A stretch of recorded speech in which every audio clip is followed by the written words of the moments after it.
जब अमावस्या तिथि सोमवार के दिन पड़ती है तो इसे सोमवती अमावस्या कहा जाता है। हिंदू धर्म शास्त्रों में सोमवती अमावस्या को बेहद महत्वपूर्ण माना गया है। सोमवती अमावस्या के दिन व्रत पूजन और गंगा स्नान का विशेष महत्व है। महिलाएं इस दिन पति की दीर्घ आयु के लिए व्रत रखती हैं। वहीं पितृदोष निवारण के लिए भी इस दिन अत्यंत शुभ माना गया है। अब सुनिए ये कहानी। किसी गांव में एक साहूकार रहता था। उसके 7 बेटे और एक बेटी थी। सातों बेटों की शादी हो चुकी थी। साहूकार के यहाँ रोजाना एक जोगी भिक्षा लेने आता था। जब साहूकार की बहू जोगी को भिक्षा देती थी तो वो ले लेता था, लेकिन जब साहूकार की बेटी भिक्षा देने आती तो जोगी कहता कि मैं तुम्हारे हाथ से भिक्षा नहीं लूंगा, तुम अभागी हो, तुम्हारे भाग्य में सुहाग नहीं है। उसकी यह बात सुनकर साहूकार की बेटी को बहुत बुरा लगता है और वह मन ही मन में सोचने लगती है और वह सोच सोचकर कमजोर होती जाती है। एक दिन उसकी माँ ने पूछा कि बेटी, तुझे अच्छा खाने को मिलता है, अच्छा पहनने को मिलता है, फिर भी तुम कमजोर क्यों होती जा रही हो? अगर तुम्हें कोई परेशानी है तो तुम मुझे बताओ। तब बेटी बोली, माँ, हमारे यहाँ जो जोगी भिक्षा मांगने आते हैं वो भाभीयों से तो भिक्षा ले लेते हैं, पर जब मैं भिक्षा देने जाती हूँ तो वो मुझसे भिक्षा नहीं लेते और कहते हैं मैं तुम्हारे हाथ से भिक्षा नहीं लूंगा, तुम अभागी हो, तुम्हारे भाग्य में सुहाग नहीं है। तो माँ कहती है, बेटी, कल मैं देखूंगी कि जोगी तुमसे क्या कहते हैं। दूसरे दिन जोगी जब भिक्षा लेने आए तो साहूकारनी चुपके से देख रही थी। जब जोगी को उनकी बेटी भिक्षा देती है तो जोगी फिर से वही बात कहते हैं। तब साहूकारनी आती है और कहती है कि एक तो मेरी बेटी तुम्हें भिक्षा देती है, ऊपर से तुम उसे अभागी कहते हो। तब जोगी बोला कि मैं तो जो इसके भाग्य में है वही कहता हूं। तो साहूकारनी कहती है कि जब तुम्हें इसके भाग्य के बारे में इतना पता है तो उसकी परेशानी को दूर करने का उपाय भी पता होगा। तब वह जोगी बोला कि उपाय तो है पर बहुत कठिन है। तो साहूकारनी बोली कि तुम बताओ, मैं मेरी बेटी के लिए कुछ भी करने के लिए तैयार हूं। तब जोगी बोला कि 7 समुद्र पार एक सोना धोवन रहती है, वह सोमवती अमावस्या का व्रत करती है, वो ही इसे सुहाग दे सकती है, अन्यथा जब इसकी शादी होगी तब इसके पति को फेरों में सांप काट लेगा और ये विधवा हो जाएगी। इतना सुनते ही वह उठी और अपने बेटों के पास गई और साहूकारनी ने अपने बेटों को सारी बात बताई और अपने बेटों से सोना धोवन को ढूंढने के लिए कहा, लेकिन साहूकारनी के बेटों ने मना कर दिया। तब साहूकारनी अपनी बेटी को लेकर खुद ही चल पड़ी सोना धोवन को ढूंढने।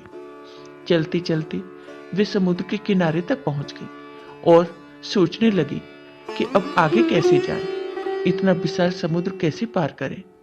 वहां एक बड़ा पेड़ था, वहीं दोनों माँ बेटी बैठ गई। उस पेड़ के ऊपर एक हंस का जोड़ा रहता था और नीचे पेड़ की जड़ में एक सांप रहता था। जब हंस का जोड़ा दाना चुगने जाता तो सांप हंस के बच्चों को खा जाता था। हंस उसे देख नहीं पाते थे। उस दिन भी सांप हंस के बच्चों को खाने के लिए पेड़ पर चढ़ रहा था कि हंस के बच्चों की आवाज सुनकर उन माँ बेटी ने देखा कि सांप हंस के बच्चों को खाने जा रहा है, तो उन्होंने सांप को मार दिया। शाम को जब हंस का जोड़ा आया तो उन्होंने माँ बेटी को वहां बैठा पाया। तो हंस के जोड़े ने सोचा कि यही दोनों मेरे बच्चों को मार देती हैं। जैसे ही वे उन माँ बेटी को मारने को तैयार हुए, तभी पेड़ पर से बच्चों की आवाज आई। तो उन्होंने देखा कि हमारे बच्चे तो जिंदा हैं। तब बच्चों ने उन्हें सारी बात बताई कि कैसे इन माँ बेटी ने उनकी जान बचाई है। हंस के जोड़े ने उन्हें बहुत धन्यवाद दिया और उनका यहाँ आने का कारण पूछा। तब साहूकारनी ने सारी बात हंस के जोड़े को बता दी और बोली कि हम यहाँ तक तो आ गए, पर समझ में नहीं आ रहा कि हम आगे कैसे जाएं। तब हंस बोले कि आप हमारे ऊपर बैठ जाओ, हम आपको समुद्र पार पहुंचा देते हैं। इस तरह दोनों समुद्र पार पहुंच गए। उन्होंने सोना धोबन का घर ढूंढ लिया। अब वह सवेरे जल्दी उठकर सोना धोबन के घर का सारा काम करने लगी। खाना बनाना, झाड़ू पोंछा, पानी भरना, कपड़े धोना। सोना धोबन के बेटे बहू थे। उनकी बहुएं बहुत कामचोर थी। काम को लेकर वे आपस में बहुत झगड़ा करती थी। लेकिन इधर कुछ दिनों से सोना धोबन देख रही थी कि वे सब बिना झगड़ा किए सारा काम कर लेती हैं। तब एक दिन सोना धोबन ने अपनी बहुओं से कहा, क्या बात है, आजकल तुम सब मिलकर खुशी खुशी से सारा काम कर लेती हो और झगड़ा भी नहीं करती हो।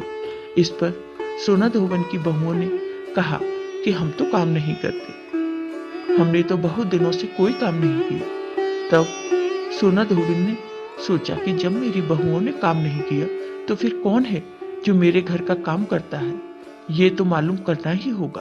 दूसरे दिन वह सुबह जल्दी उठी और उसने देखा कि एक लड़की घर का सारा काम करके वापस जा रही थी। तो उसने उसे रोका और पूछा कि तुम कौन हो और मेरे घर का काम क्यों कर रही हो। तब साहूकारनी की बेटी ने सारी बात सोना धोबन को बताई और कहा कि तुम सोमवती अमावस्या का व्रत व पूजन करती हो। एक तुम ही हो जो मेरी बेटी को सुहाग दे सकती हो, इसलिए हम तुम्हारे घर का सारा काम करते हैं। इस पर सोना धोबन ने कहा, ठीक है, तुमने इतने दिन मेरे घर का काम किया है, मैं तुम्हें सुहाग जरूर दूंगी। जब तुम्हारी शादी तय हो जाए तो तुम मुझे न्योता भेजना, मैं तुम्हारी शादी में जरूर आऊंगी। फिर दोनों अपने घर वापस आ जाते हैं। कुछ दिनों बाद साहूकार अपनी बेटी की शादी तय कर देता है और अपनी बेटी की शादी का न्योता सोना धोबन के यहाँ भी भेजता है। सोना धोबन को जब न्योता मिलता है तो वह साहूकार की बेटी की शादी में जाने को तैयार होती है और अपनी बहू से कहती है कि मेरे जाने के बाद यदि घर में कुछ टूटता फूटता है तो उसे जैसा हो वैसा ही रहने देना। मेरे आने तक तुम लोग कुछ भी मत करना। अपने घर वालों को ये हिदायत देकर वह साहूकार की बेटी की शादी में शामिल होने के लिए चली जाती है। जब साहूकार की बेटी के फेरे हो रहे थे तब एक सांप ने दूल्हे को ढस लिया। दूल्हा वहीं मर गया। अब सब रोने धोने लगे। तब लड़की की मां ने सोना धोबन से कहा कि आज के दिन के लिए मेरी बेटी ने तुम्हारे यहाँ काम किया था ताकि तुम मेरी बेटी को आज सुहाग दे दो। सोना धोबन ने कहा कि तुम चिंता मत करो। वह उठी, दूल्हे के पास गई और अपनी मांग में से सिंदूर लिया, आंख में से काजल और छोटी उंगली से मेहंदी ली। वह दूल्हे के छींटे दिए और बोली, आज तक जो मैंने सोमवती अमावस्या का व्रत किया है उसका फल साहूकार की बेटी को जाना और आगे जो करूं वह मेरे पति को जाना। उसके ऐसे करते ही दूल्हा ठीक हो गया। सब लोग बड़े खुश हो गए। जब बारात विदा हो गई तो सोना धोबन भी अपने घर जाने लगी। तब सबने कहा, अभी तो आपको विदा ही नहीं किया, अभी आप कैसे जा सकती हैं? सोना धोबन ने कहा, मैं मेरे घर को ऐसे ही छोड़कर आई हूँ, पता नहीं मेरे पीछे क्या हो रहा होगा।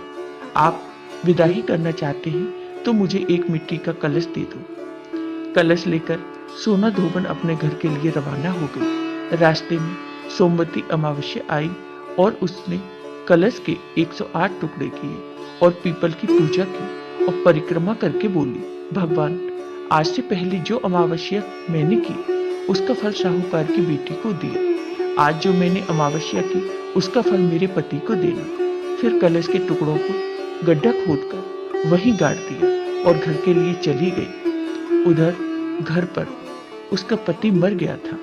सब सोना धोबन का इंतजार कर रहे थे क्योंकि वो कहकर गई थी, मेरे पीछे से तुम लोग कुछ भी मत करना। जब वह घर पहुंची तो उसने देखा उसका पति मरा पड़ा है और सब लोग रो रहे हैं। उसने कहा, सब लोग चुप हो जाओ।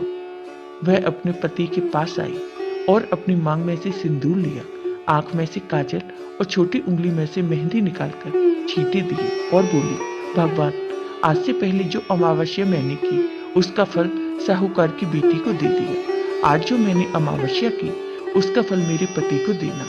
ऐसा कहते ही उसका पति उठकर बैठ गया। इतने में एक ब्राह्मण आए और बोले, अमावस्या का दान दो। तब धोबन बोली, मैंने पीपल के पेड़ के पास गाड़ दिया है, वहां से निकाल लो। तब ब्राह्मण ने वहां जाकर देखा तो सोने की 108 मोहरें हो गई। पूरे गांव में ढिंडोरा पिटवा दिया गया कि सोमवती अमावस्या का व्रत और पूजा सब करें और सब दान दें। तो हे सोमवती अमावस, जैसा साहूकार की बेटी को सुहाग दिया वैसा सबको देना। सोमवती अमावस की कहानी कहने वालों को, सोमवती अमावस की कहानी सुनने वालों को और हुंकारा भरने वालों को अपने पूरे परिवार को देना। जय हो सोमवती अमावस।